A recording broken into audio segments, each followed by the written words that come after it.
Ilang linggo na lang, pasukan na. Ang ilang estudyante sa Davao Region sasalubungin ng pagtataas ng matrikula.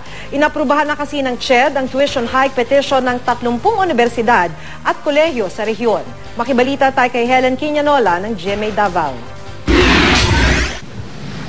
Sa darating na pasukan, first-year information technology student na si Ira Makasait ng Davao City. Kasabay ng kanyang pagpasok sa kolehiyo ang pagtaas ng matrikula sa papasukan niyang paaralan. Sa buong Davao Region, 30 universidad at kolehiyo ang magpapatupad ng tuition hike simula sa Hunyo.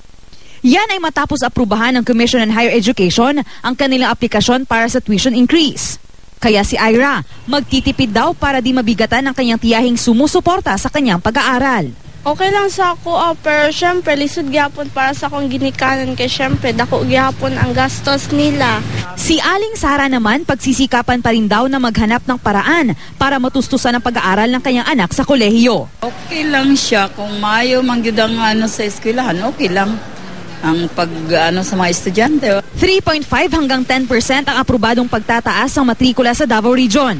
Sa bachelor's degree, aabot sa 10 hanggang 55 piso kada unit ang itataas. The CHED did its best to really take a look into the application, the validity. Base sa utos ng CHED, dapat mapunta sa benepisyo ng mga guro, non-teaching personnel at staff ang 70% ng makukuha mula sa pagtataas ng matrikula. 20% naman para sa school development gaya ng infrastruktura. Habang ang natitirang 10% mapupunta sa Board of Trustees ng paaralan bilang return of investments. Iniimbestigahan naman daw ng CHED ang reklamong may ilang guro ang hindi nadagdagan ng benepisyo noong nakaraang taon.